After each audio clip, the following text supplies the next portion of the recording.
The first thing I'd say is, with Coach Boyle, probably not a coach I look up to and respect more than how I feel about him, because he's done this so long and at such a high level. And they do such a great job evaluating young guys and bringing them into their program and developing them. It's a shame. I think sometimes in this new era it can be hard to keep those guys. But we knew coming in, they're going to be a team that their guard plays great. They've got tremendous length everywhere. And I felt like our guys tonight, they brought their best, certainly to start, and liked our response even after half. So we were fortunate to play really well and come out with the win.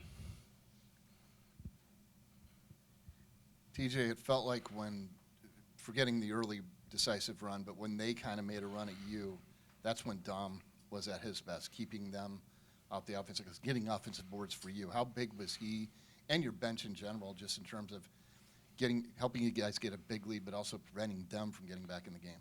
Yeah, no, I think after our game Saturday, there's a lot of talk about our bench, or what production we need or what needs to happen and all that. And I think across the board, our guys really stepped up. And again, we don't view scoring as necessarily what is at the top from a contribution standpoint.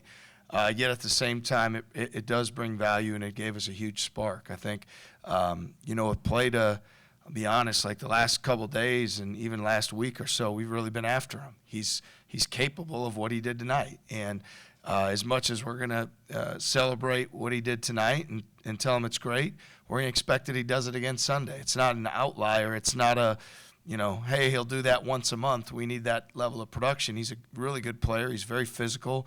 He goes to the boards with force, and now we're looking for a level of consistency for that to happen every single time he plays. I don't think I've seen anyone have a better response than what Jamarian Bateman did from his performance on Saturday. And it wasn't in the game tonight.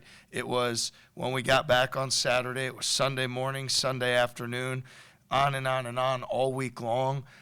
There's probably not been a guy more anxious to play another game than what I've seen his sense of urgency. So I know we talk a lot about his habits coming in, but his pride and how much he wants to play well and play for our program and team is great. And then I thought Nate Heisey had the best game he's had in a while. Just brought physical, was on the glass right away, 8 and 8 with 4 assists, no turnovers. Really pleased with his performance as well. So again, great when the guys, when you go to the bench and you feel like tonight, in some respects we got better, and those guys had instant production, so great to see. I was going to ask just how much the intangibles played into the 21-0 run, the 31-1 run, the fact that Killing gets that push out to Milan to keep a possession alive, Nate's rebounds, and all those things that don't show up on the stat sheet showed up, it felt like, in that dominant start. Yeah, no, I think all those extra effort and energy plays our guys take pride in, and we practice with a very competitive spirit, and I think over the last 10 days or so it's really ramped up, and our guys have had a chip on their shoulder. We've gone back to being the hunter instead of being something other than that. I think that's when we're at our best, and our practice habits have been carrying over for the game. So now the challenge becomes is staying in that same mental place, bringing that same effort and energy to practice, and then being very headstrong that the things you do in practice are going to carry over to the game. And certainly we've been doing that here lately. 3 straight games now for Don Plata, recording double-digit minutes. 16 minutes tonight is a career high. What has he done to earn an increased role for you guys? What he did today is play well in the game. I still am going to continue to stay after him in practice, because I would say the best way in our program to earn opportunities is by what you do every single day on the practice court. And I think Don Plata has a tremendous future in our program. I also think he's capable of this game not being something that we talk about as a one-off, but something that we come to expect. So I'm going to coach him hard. We're going to be demanding. Coach Green works with him a lot every single day. But I think he should look at this as, he earned it by what he did in the game, and we need him to earn it by what he does in the game again on Sunday and make this a thing of consistency. 4 offensive rebounds for him in the first half. You've talked about his ability on the offensive glass before, but what does it say about his intent to take some of that tough coaching that you guys are giving him and apply it into the games? Yeah, I think, like when he goes with two hands, he gets them. He's strong, he's physical, he seals. When he gets off a roll or runs to the rim, he carves out space. He's got a physicality to him. And when he goes with two hands, he gets them. And I think a lot of times he gets in there and it's close and he went with one. Well, today he went with two, and we've been staying on him about doing it. So I'm glad that he performed well, and I think that he'll continue to perform well when he does those things, because he's got all the gifts and all the abilities to do so. Three of the freshmen, big games and gave you big minutes, certain spurts in the game. But, well, what was it like for you to see those three freshmen out there and then kind of continuing to do what they do? Yeah, no, we're extremely high on that group in general. Obviously, Killian's had a remarkable freshman season. He does so much to impact winning, has such great energy and leadership. We've talked about Bateman and the habits things, and now he's continuing to be, productive more and more. And then obviously we've talked a bunch about Plata. So I think, for us, it's a credit to our coaching staff. Great job they do evaluating. Great job they do developing. And at this point in the season, there's no such thing as freshmen. Everybody that plays needs to go in and play to the standard and play well. And so those guys, coming out tonight and doing that is great to see. Coach Plata talked about not even knowing he had 4 offensive rebounds until he saw it on a whiteboard at halftime. Why is that statistic one you like to remind your guys of in that moment? If you look at the teams that are able to win in tough situations, when your offense isn't going as well, when shots aren't falling, and you look at the teams that are successful, we put a lot of time into it. That's one character trait that most of the great teams have, that are able to win on the road, advance in conference tournaments, move on in NCAA tournaments. You have to anticipate that you're going to have a bad shooting night. You have to anticipate sometimes the ball's not going to move as well as you'd like. The defenses are very intentional. And if you make consistent effort, multiple efforts to the offensive glass, in many cases you can make an extra effort or energy play to put yourself in a great position. And so it's a huge area of focus, something that we take tremendous pride in, and something that we need to continue to be, resilient as we move forward. TJ, what did you guys see from Plata that made you feel like you needed to challenge him over the last week? Yeah, I think for him, it's extra effort plays, right? He's too good of a player to come out and get the ball knocked out of his hands. He's too good of a player not to produce offensive rebounds. He's too good of a player to not – he's smart and he sees the plays early. And so I think it really just comes down to multiple efforts on the ball screen. We talk a lot about Blake. It feels like sometimes there's two of him out there. He's at the level of the screen, and he sprints back with his hands up. We need Dom to make that play. A lot of times on the offensive glass, multiple efforts. Get off the block out, go free your hands, and get it with two hands. And then, the plays offensively, when we throw it to him on the roll and in the pocket or even in the post, it's being aggressive and going right to your move and scoring the ball. And he's somebody that has tremendous ability. And I just think that we've got to demand all that ability all the time. And we see what it looks like when he plays that way, and it really elevates our team. And he should feel great about how he played tonight.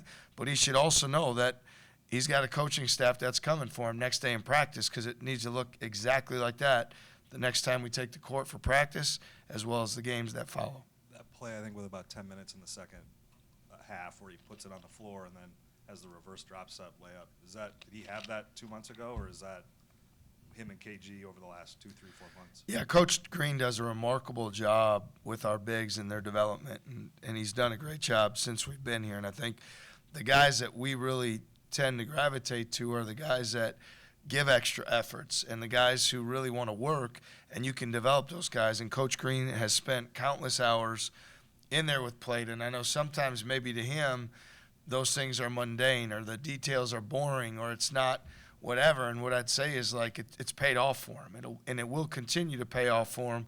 But to be effective, you've got to embrace the mundane. You've got to embrace the things that people call little things that aren't.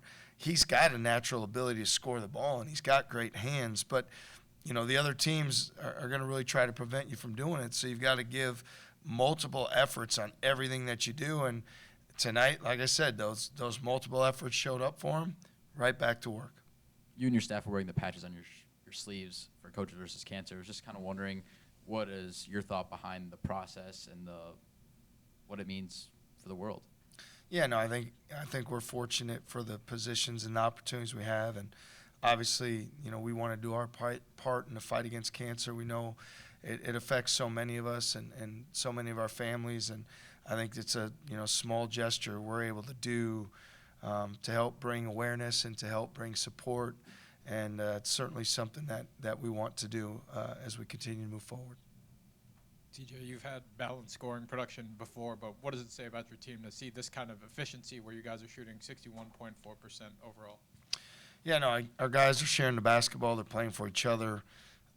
It's great to see I want them to be mentally focused on making the right play and the right decision to get the right shot. And we've had a great intent to do that and not an agenda of what individually we want it to be. And guys are moving the ball better. And when that happens, we know we have a lot of guys that could score the ball. So that's something that we'll continue to lean into and continue to expect. And I'll always still gravitate back towards, the best way to score is in transition off your defense, and that seems to be when the ball moves even better in space. So we need to keep our focus there and then also be great executing in the half court.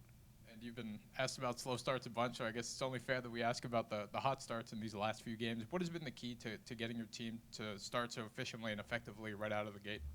I think regardless of, fast start, slow start, what happened Saturday after half, what happened today after half. Look, the bottom line is this: we need to focus on getting stops and playing physical defense. When we do that, things go our way.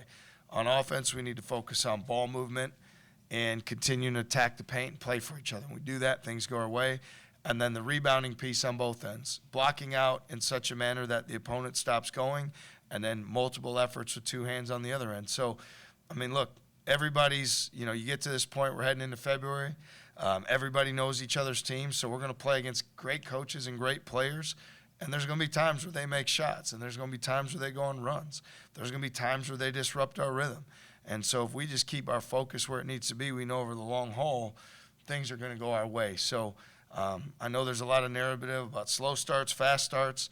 There was a narrative at the start of the season we were going to be no good after we went to Creighton. So I think we've proved that all the narratives pretty much go away, and what it's about is our guys playing for each other, doing the things that we do. Dom talked about being more comfortable in everything that you guys are asking him to do. I was wondering if you could I would say it's more demanding. I wouldn't say there's not a lot of questions right now. Could you contextualize how much different what you guys ask him to do offensively and defensively compared to what he was maybe doing when he was overseas, with just how different the game of basketball can be? Yeah, again, there's no questions. It's all demands. It's directives, and they need to be carried out. And, what he did overseas, in that game, and that, a lot of respect for the league he played in and the team he played on. Again, I'm not an expert on much. I'm certainly not an expert on what they were trying to do or how they were trying to utilize him. I know that for us, when he gives multiple efforts and when he's physical and when he seals and when he demands the ball and when he goes to the offensive boards and when he gives multiple efforts on the ball screen, he plays well. So he needs to put all his focus on that. And the best way to develop is to do those things. It's to prove you can do those things over and over and over again consistently. And then at some point you say, okay, where can I expand my game? And you say, all right, great. Well, you're doing all these things every single game. So now let's plus one and add something else. But for right now, the focus is everything he's doing, multiple efforts every single day. And then I'll be the one to decide when it's time to add on once we get that established.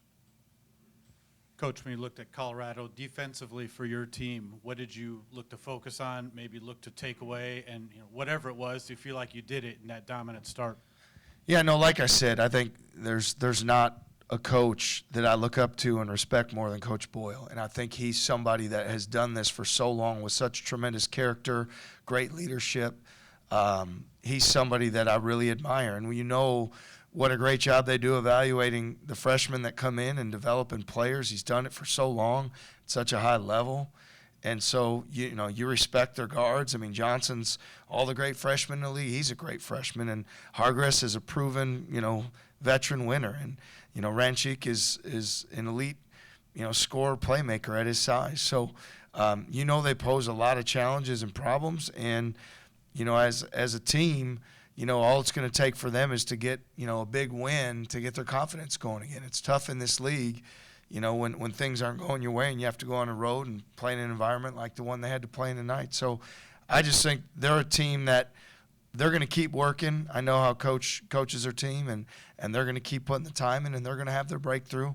You just got to stay after it. And something similar that we experienced a couple weeks ago when things don't go your way, keep your head down, keep working. I know that's who Coach Boyle is and what he'll demand from his team.